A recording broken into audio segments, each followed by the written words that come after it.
Смотрите, что написано на карточке, но никому не показывается. Смотрите, что на карточке, но никому не показывается. Посмотрите, что на карточке, но никому не показывается.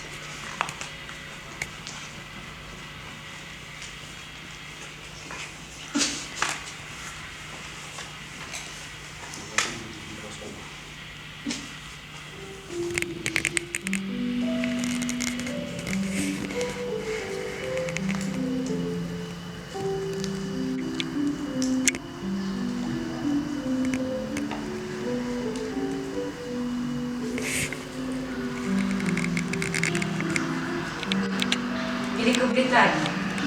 31 августа 1888 года. Город Лондон. Царствование королевы Виктории. Район Ист-Энда Уайтчапел представляет собой трущобы. Доподлинно известно, что закат в этот день наступил в 18 часов 49 минут. И постепенно все жители города ложатся спать и засыпают. Все закрывают глаза. Все закрывают глаза. Все закрывают глаза. Все да не все, потому что в эту ночь не спят ирландцы. Ирландцы открывают глаза. У них есть дело. Они идут к Темзе и стараются вести себя тихо.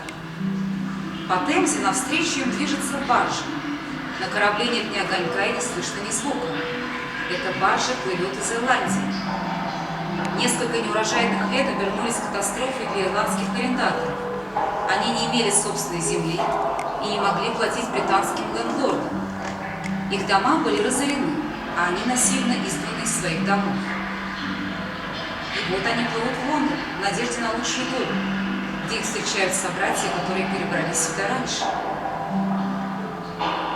Если бы полиция была расторопнее, то и лондонские ирландцы, вновь прибывшие, заснули бы в полицейском участке. Но полиция спит, и ирландцы скрываются в трущобах Уайтчапел. И там они засыпают. Все спят, только Джек-потрошитель не спит. Солнце в этот день встало в 5 часов 12 минут, и все открывают глаза. Только Мэри Энн Николс, проститутка из Уайтчапела, не открывает глаза.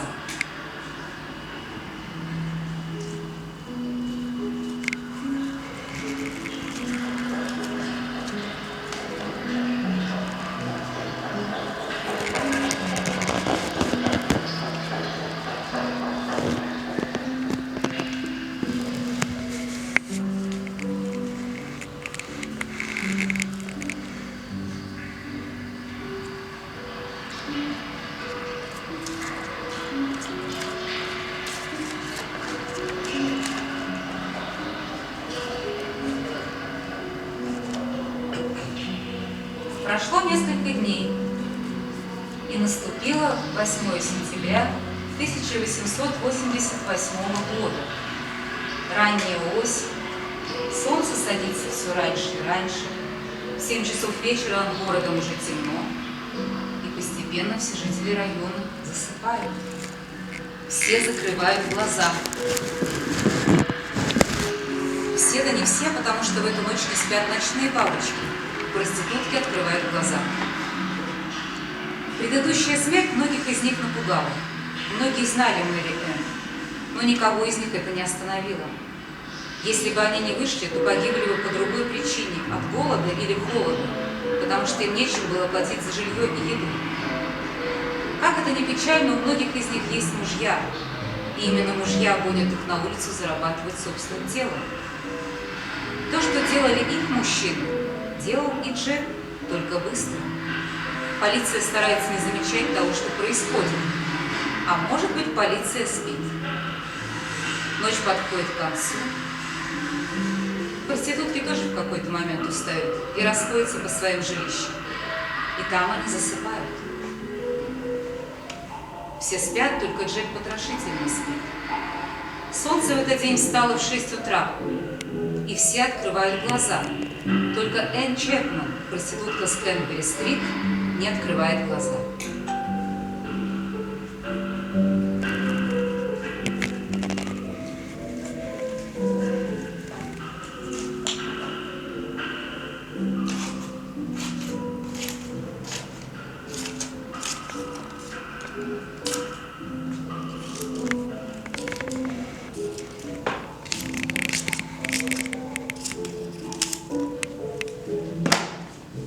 Целый месяц в гудящем, разбуженном районе Уайтчапела не происходит ничего.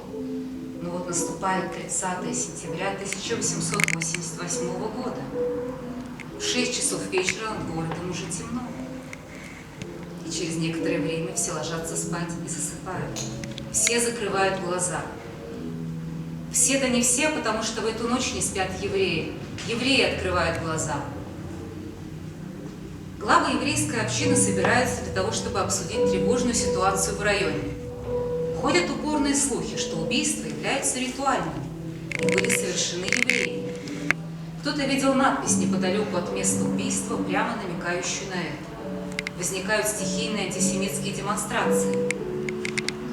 Одна из версий, которую евреи рассматривают всерьез, что в убийствах виноват дибук, злая душа, которая, вселяясь в тело человека, делает его одержимым. Цадик Уайтчапельской общины принимает решение: обряд изгнания дибука может принести мир в это место. Евреи облачаются в погребальные рубашки и начинают читать молитвы.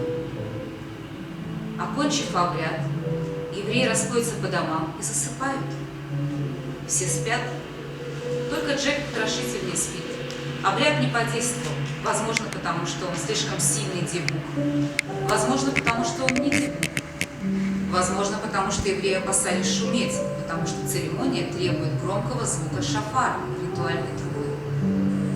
Но как бы там ни было, солнце встало, и все открывают глаза.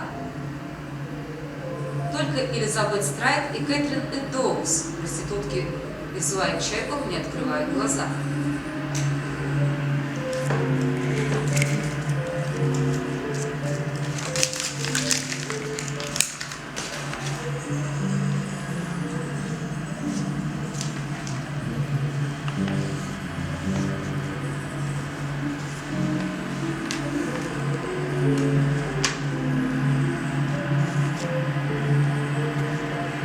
В городе паника. Задержали, отпустили актера, который очень талантливо и убедительно играл роль злодея в театральной постановке. Лорд-мэр Лондона назначает награду в 500 фунтов стерлингов за любую информацию о преступнике. Но это не помогает. И вот наступает ночь 9 ноября 1888 года. Город засыпает. Все закрывают глаза. Все, да не все, потому что в эту ночь не спят докеры. Докеры открывают глаза. Они собираются для того, чтобы обсудить не сколько смерть лондонских проституток, сколько жизнь их собственных семей. Заработная плата докеров Лондона, одного из самых богатых портов мира, 6 пенсов в час днем и 8 пенсов в час ночью. Даже проститутки зарабатывают больше. Обсудив сложившуюся ситуацию, докеры приходят к выводу, что единственное, что им может помочь, это всеобщая стачка. А для нее нужно связываться с рабочими со всей Англии. Договорившись быть сообща, докеры расходятся по своим домам, возвращаются к семьям. И там они засыпают.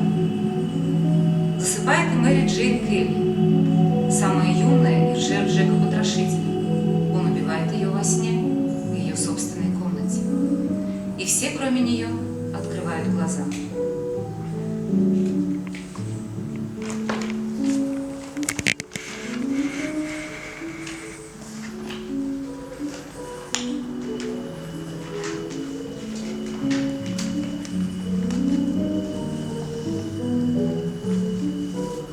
Несмотря на то, что люди продолжают подозревать друг друга и не доверять друг другу, мир изменился. Уже через год состоялась великая стачка лондонских докеров, которая изменила историю профсоюзного движения во всем мире. Еще через 15 лет начался снос трущоб в Уайтчапеле, во многом благодаря шумихе вокруг дела Джека-потрошителя. Еще через 50 лет у евреев появилось собственное государство, где им уже никто не может помешать громко трубить шафар. А Ирландия сегодня страна с положительным приростом населения, во многом благодаря возвращению мигрантов. Изменения коснулись и тяжелой жизни ночных бабочек. С 2003 года по закону Слово «проститутка» является гендерно нейтральным, хотя ранее относилось только к лицам женского пола.